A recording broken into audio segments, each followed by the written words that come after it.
गुरु जी, शुक्राना गुरु जी, अनंतम शुक्राना हमारे गुरु जी महाराज का। ओम नमः शिवाय, शिव जी सदा सहाय। ओम नमः शिवाय, गुरु जी सदा सहाय। शुक्राना अनंतम शुक्राना। नंबर 20वां अध्याय है पंचमोमा संहिता का, तप के प्रभाव से मुक्ति के उपाय।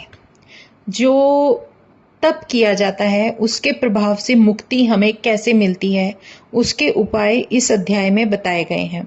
देव व्यास जी ने पूछा, सनत कुमार जी, शिव भक्त कर्ता महात्मा किस लोक में जाते हैं, फिर उनका आगमन नहीं होता। अब इस लोक को भली भांति वर्णन करो।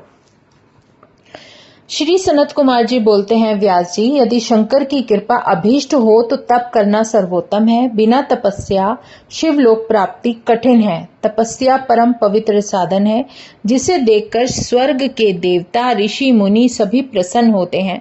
ब्रह्मा विष्णु जी हरि भी तपस्या करते हैं। सभी देवी देवताओं ने तप द्वारा सिद्धियां प्राप्त की हैं। उनकी अभिलाषा इसी लोक में तपस्या द्वारा पूर्ण की जाती है। सात्विक, राक्षस, तामस 3 प्रकार का तप होता है। सभी साधनों का साधन है।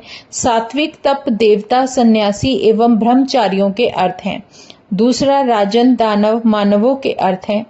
तप तो राक्षस एवं पापात्माओं के अर्थ हैं। जिस तप को फल की इच्छा ना करके किया जाए वही लोक एवं परलोक में सभी मनोरथों का पूर्ण सात्विक तप है। किसी कामना को धारण कर किया हुआ तप राजस है, और जो किसी कामना सिद्धि के हेतु अपना शरीर सुखाकर कष्ट देते हुए किया जाए वो तामस है। सब में सात्विक तप श्रेष्ठ है, ऐसा मानकर धर्म में अचल बुद्धि धारण कर हिंसा रहित हो परम पवित्र होकर पूजन, जप, हवन, उपवास, आचार, विचार, मौन, इंद्रिय निग्रह आदि करके ही तप करना उचित है। बावड़ी, कुआं, तालाब, मकान, धर्मशालाएं, स्कूल आदि बनवाना, यज्ञ, तीर्थों में बसाए मनुष्यों के परम सुखदायक भगवान शंकर की भक्ति के लिए शुभ मार्ग है। मेष संक्रांति, तुला संक्रांति के दिन एकांत में स्थित होकर रेचक, पूरक, कुंभक 3 प्रकार के प्राणायाम तथा नाड़ी की गति का ज्ञान एवं प्रत्याहार का नाश, ये चारों प्रकार बुद्धि, अणि आदि 8 सिद्धियों से युक्त पूर्व कथित उत्तम ज्ञान के साधन है। स्त्री, शैया, पीने के पदार्थ, वस्त्र, धूप, लेप, तांबूल, भोजन, ये 5 वस्तु राजाओं के वैभव हैं।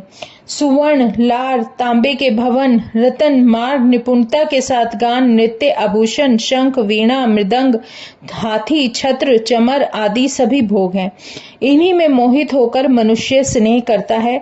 इस जगत में सभी कुछ जानबूझकर जीव सभी चराचर योनियों में कष्ट प्राप्त करके फिरता रहता है। फिर कभी बहुत समय के बाद कोई पुण्य उदय होता है तो उसे मनुष्य जन्म मिलता है। मनुष्य योनि पाकर यदि अपने उद्धार का कोई भी उपाय नहीं करता तो उसके समान कोई दूसरा मूर्ख ही नहीं है। मृत्यु होने पर फिर उसे पश्चाताप होता है कि इस कारण प्रत्येक मनुष्य को नरकों से बचने के लिए अपने उद्धार का कोई न कोई उपाय कर लेना चाहिए। यह मनुष्य जन्म सभी कामनाओं की सिद्धि के लिए प्राप्त होता है। धर्म में मनुष्य जन्म पाकर यदि चारों वर्गों की प्राप्ति न पा सका तो किस काम का। यदि किसी कारणवश नहीं प्राप्त कर सकता तो पहले जन्म के पुण्य संग्रह को व्यर्थ खोने की चेष्टा ना करे। पापों का करना तो छोड़ दे और अपनी बुद्धि धर्म में रखे। मनुष्य जन्म में भी ब्राह्मण जन्म अत्यंत कठिन है। जो ब्राह्मण जन्म पाकर भी अपना उद्धार नहीं करता, उल्टा पापों में पड़ जाता है, उसके समान कोई मूर्ख नहीं है। भारतवर्ष तो कर्म भूमि एवं फल भूमि है। इसमें उत्पन्न होकर ही शुभ कर्म किए जा सकते हैं और उन कर्मों का फल स्वर्ग लोक में मिलता है। इसी कारण बालकपन से लेकर जब तक कोई रोग, जरा आदि नहीं आए तब तक धर्म कार्य अवश्य करे। फिर तो वृद्धावस्था आने पर यह शरीर रोगग्रस्त एवं बेकार हो जाता है। उस अवस्था में दूसरे चेतावनी भी देते रहे फिर भी अस्वस्थ होने के कारण उसमें कुछ भी नहीं बन पाता। इसलिए अपने साथ अपने सुख के साधन ले जाने के लिए निरंतर पुण्य दान करना आवश्यक है।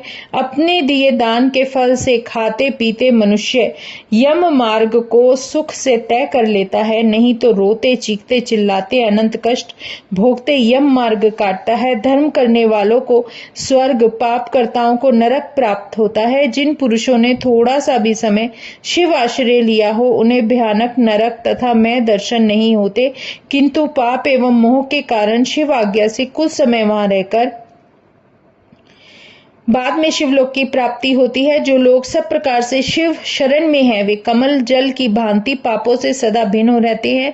इसी कारण सब प्रकार के भय से छुड़ाने वाला तो शिव नाम ही है। 21वां अध्याय है युद्ध मर्म का वर्णन। व्यास जी बोलते हैं, हे सनत कुमार जी, ब्राह्मण जन्म मिलना तो कठिन है। शिव मुख से ब्राह्मण, भुजाओं से क्षत्रिय, जंघाओं से वैश्य और चरणों से शूद्रों की उत्पत्ति हुई है। अब आप यह कहें कि नीच मनुष्य किस स्थिति को पाते हैं। सनत कुमार जी बोलते हैं, व्यास जी, पाप कर्म करके मनुष्य अपने स्थान से गिर जाता है। इसी कारण श्रेष्ठ मनुष्य शुभ कर्म करके अपने स्थान की रक्षा किया करता है। जो जीव ब्राह्मण ना होकर क्षत्रिय जन्म पाते हैं, वह भी उनके दुष्कर्मों का फल है। इसलिए श्रेष्ठ मनुष्य का कर्तव्य है कि विपत्ति आने पर भी सहन करते हुए कर्मों में ना पड़े। इस प्रकार रहने वाले ही अपना स्थान बचा लेते हैं। जो शूद्र अपने कर्म उचित रीति से पूर्ण करते हुए तीनों वर्णों की सेवा में तत्पर रहते हैं, वे शूद्र दूसरा जन्म वैश्य वर्ण में पाता है। वैश्य होकर विधि पूर्वक धन खर्च करके अग्निहोत्र आदि करता है, वह फिर क्षत्रिय वर्ण में जन्म लेता है। इसी प्रकार फिर वह क्षत्रिय होकर भूरी दक्षिणा वाले यज्ञों द्वारा परमात्मा की सेवा में तत्पर रहता एवं यथोचित तिथ्यादि धर्म करता है, संग्राम से कभी विमुख नहीं होता, वह फिर ब्राह्मण जन्म पाता है।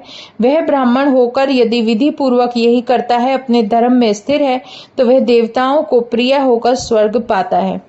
व्यास जी बोले, हे सनत कुमार जी, अब आप कृपा करके युद्ध का महात्म्य सुनाएं। सनत कुमार जी बोले, सुनिए, जिस फल की प्राप्ति अग्निष्टियों आदि यज्ञ करने से नहीं होती, वह फल संग्राम द्वारा प्राप्त होता है। जिस क्षत्रिय को युद्ध में कभी पराजय नहीं मिली एवं बुद्धि में ही शरीर छोड़ता है, उसे अश्वमेघ यज्ञ के फल की प्राप्ति होती है। वे सीधा स्वर्ग जाता है, फिर उसका पुनरागमन नहीं होता।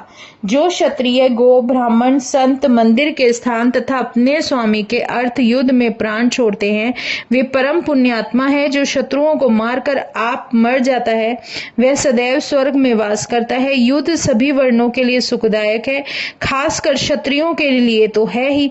यदि वेदांत जानने वाला ब्राह्मण भी शस्त्र लेकर मारने आए, तो उसे मारने से पाप नहीं, ब्रह्म हत्या नहीं, वह तो युद्ध भूमि है। यदि मारता हुआ पानी मांग बैठे और उसे मार दे तो उसको ब्रह्महत्या लगती है, और रोगी, दुर्लभ बालक, स्त्री, टूटे हुए धनुष वाले को मारने से ब्रह्महत्या होती है। युद्ध में शरणागत को कभी नहीं मारना चाहिए। अब है 22वां अध्याय, गर्भ में स्थित देह तथा वैराग्य। अब गर्भ में रहते हुए जो व्यक्ति है, इंसान का जो जन्म मिलता है, वो कैसे परमात्मा से बात करता है।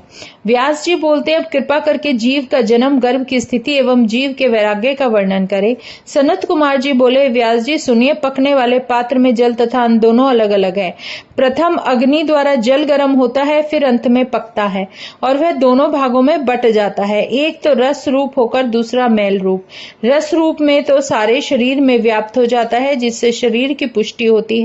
मैल रूप 12 प्रकार से शरीर से बाहर हो जाता है।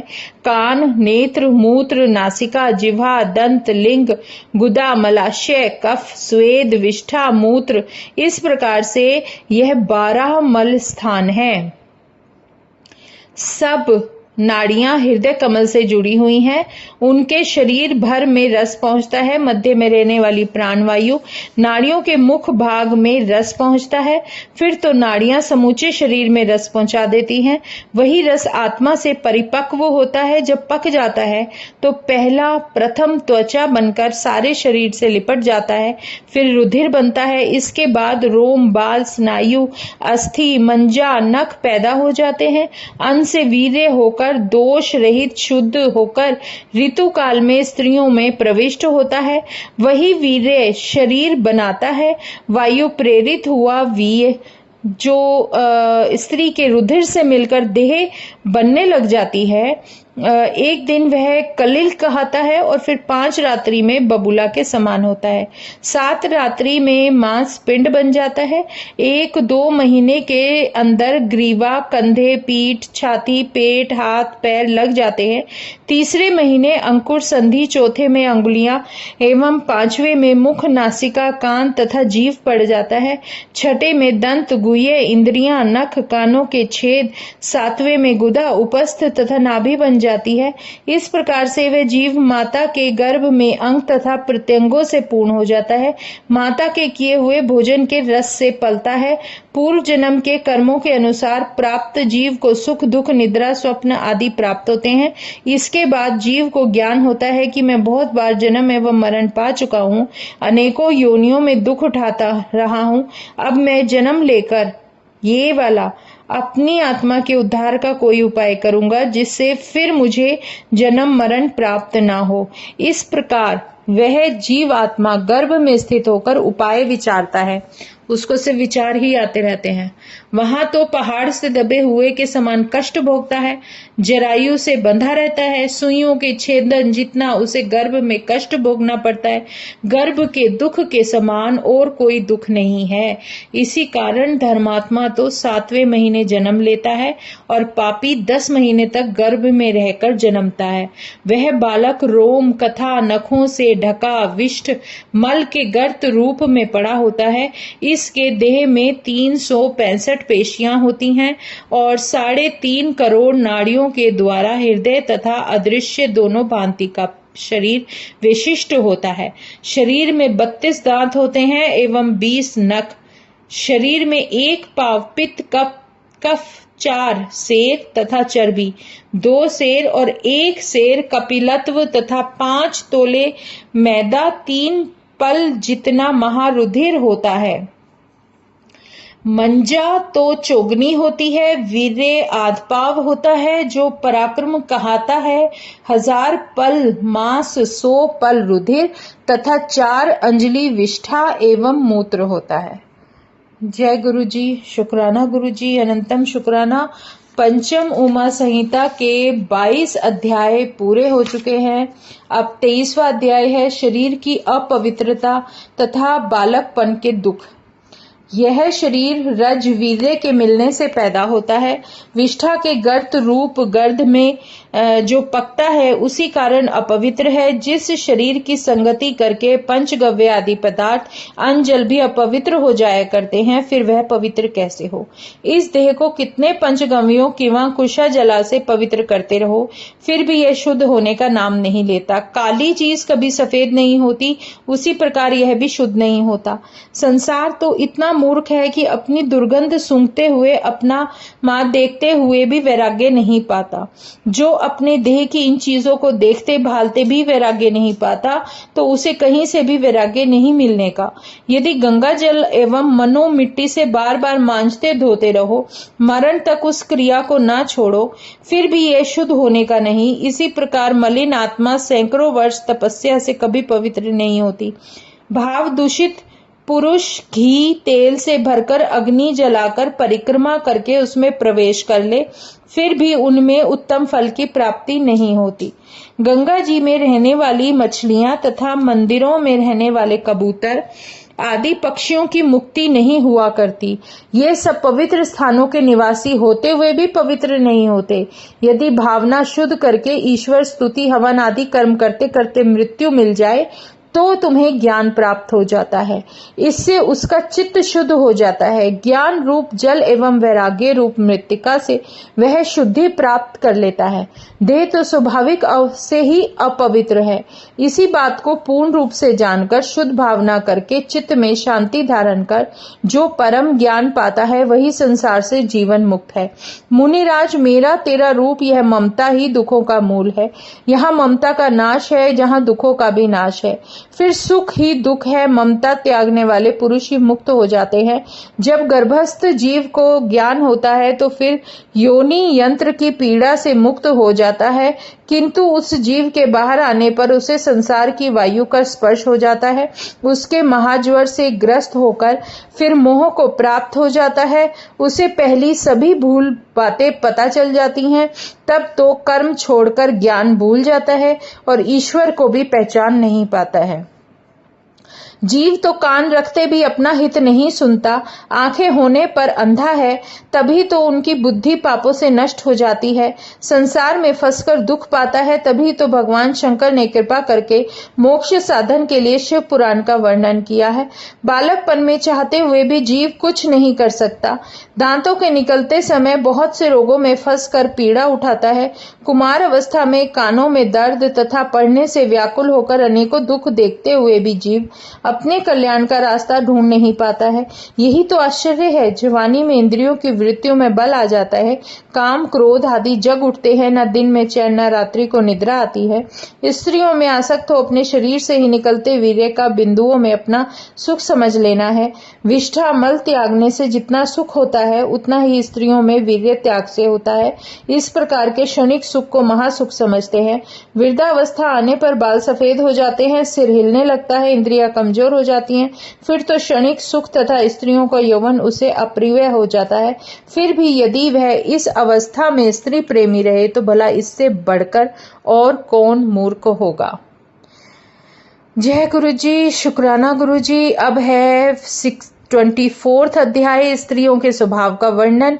व्यास जी बोलते हैं, हे मुनिराज, अब कृपा करके पंचचूड़ नामक अप्सरा ने जो स्त्रियों के कुत्सित अर्थ कहे हैं उनका वर्णन कहो। सनत कुमार जी बोलते हैं, व्यास जी सुनिए, अब लोकों में विचरण करने वाला नारद जी ने एक बार पंचचूड़ा नामक अप्सरा को देख लिया। तब तो उसके पास पहुंचकर बोलते हैं, सुंदरी कृपा मुझे बताइए, स्त्रियों का स्वभाव सुनाइए। यह सुनकर अप्सरा बोलती है, नारद जी मैं स्त्री होते हुए भी स्त्रियों की निंदा भला किस प्रकार कर सकती हूँ।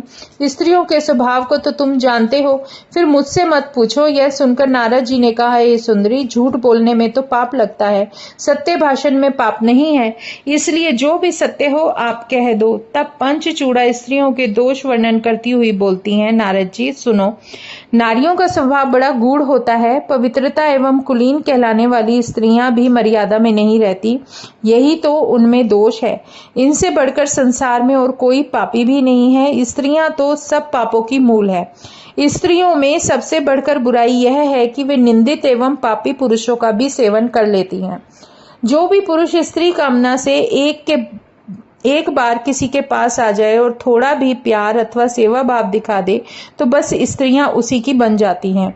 भय से, धमकाने से, धन से कभी मर्यादा में स्थिर नहीं रहती। जवानी में आभूषण छाने वाली, फैशन करने वाली व्यभिचारिणी स्त्रियों की कुसंगति में पड़कर कुलीन एवं अच्छी स्त्रियां भी बिगड़ जाती हैं। चंचल स्वभाव की तथा बुरी चेष्टा वाली स्त्रियां बड़े बड़े विद्वानों समझदारों को भी धूल में मिला देती हैं।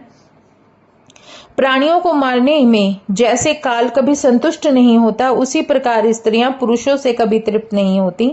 नारद जी, स्त्रियों में तो सबसे गूढ़ बात यह है कि पर पुरुष को देखते ही उनकी बुद्धि में विकार हो जाता है, जिसके कारण वे पाप प्रवृत्त हो जाती हैं। तभी तो कामना करने वाले धन दाता, मान तथा शांति दाता, रक्षक रहने वाले अपने पति का विचार भी वे नहीं करती। आभूषण, धन आदि किसी को भी परम सुख नहीं मानती, केवल रति विलास को ही सुख मानती हैं। यमराज, मृत्यु, पाताल, बड़, वानल, शुरधारा, विष, सर्प, अग्नि आदि समस्त इकट्ठे होकर भी स्त्रियों से समता नहीं कर सकते। स्त्रियां इनसे भी महादारुण होती हैं। हे नारद जी, ब्रह्मा जी ने 5 महाभूतों की रचना की, संपूर्ण लोक रच डाले, स्त्री पुरुषों की रचना की, अन्य प्राणियों में गुण भी रचे, किंतु स्त्रियों में तो दोष भर दिए।